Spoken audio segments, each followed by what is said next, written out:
Hello people, this is Mark from Kharischangeworks. Guys, I hope you are well.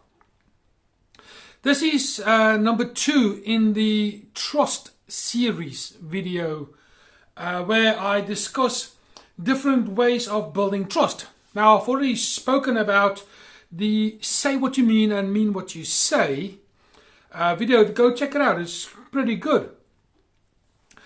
In this video, I want to address something that is incredibly important, but unfortunately it takes time when it comes down to this particular strategy in the whole building of trust thing. Now, you might ask, okay Mark, what is it? Here it is. Learn to become vulnerable, but when you do it gradually.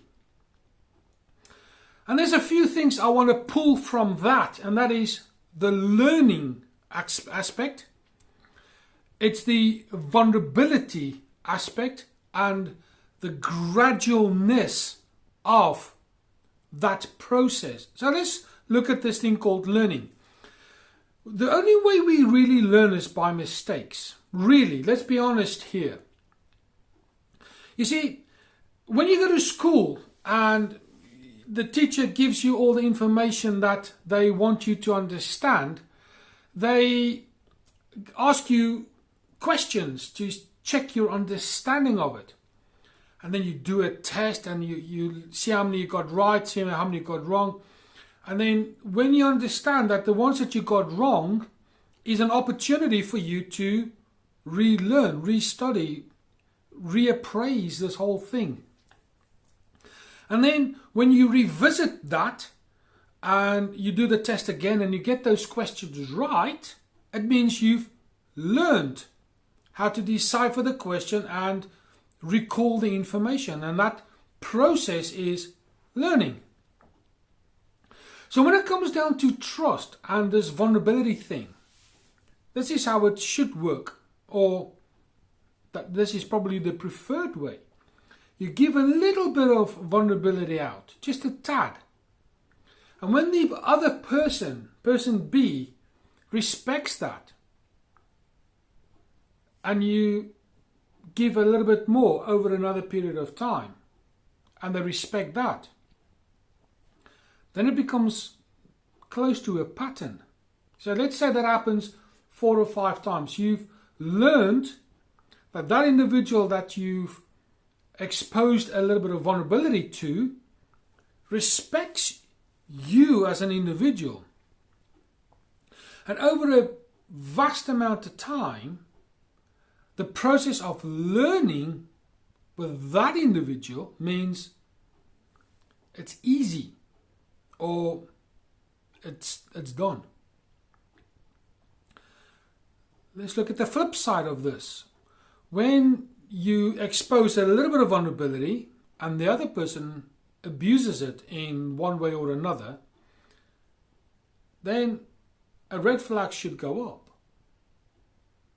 And then if it happens again and again and again, then it means 2 things. That person doesn't respect you as a person, or you are slow to learn. Unfortunately, I used to fall in the latter.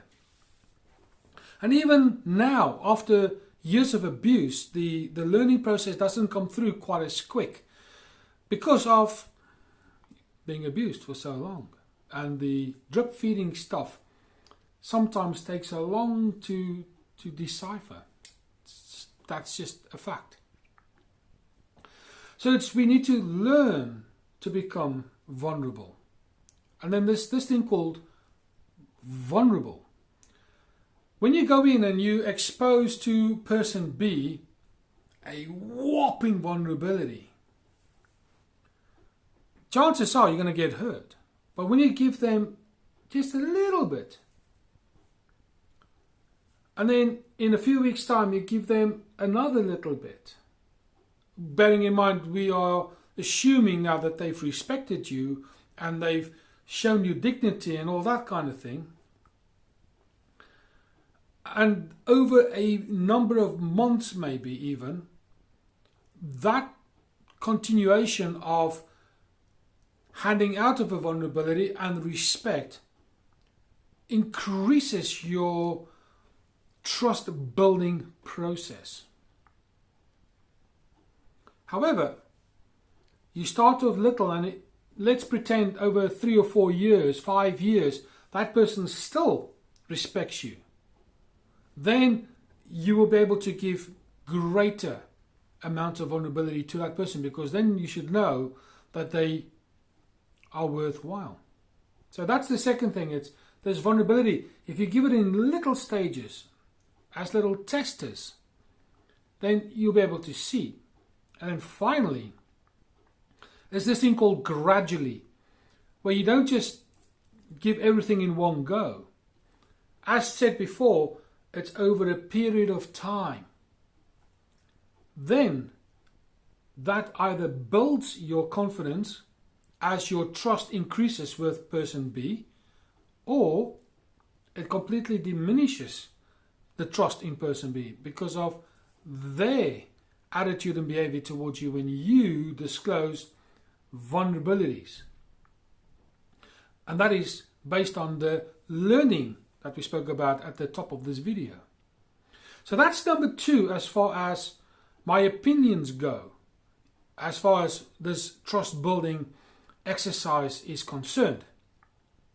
I would like to hear your side, your story, your experiences as far as how you have learned to become more trusting, or how you've maintained your trustworthiness as far as this process is concerned. There's more to come. This is only number 2. Guys, that's all I want to say. I would like to hear your stories, like I've said before. Put them in the comments box. And then also, as always, please do the YouTube admin, the liking, the sharing, the subscribing. And when you hit the little bell, pick all. There's like a little subsection that comes out. But for now, this is Mark from Kharischangeworks. I'll speak to you soon.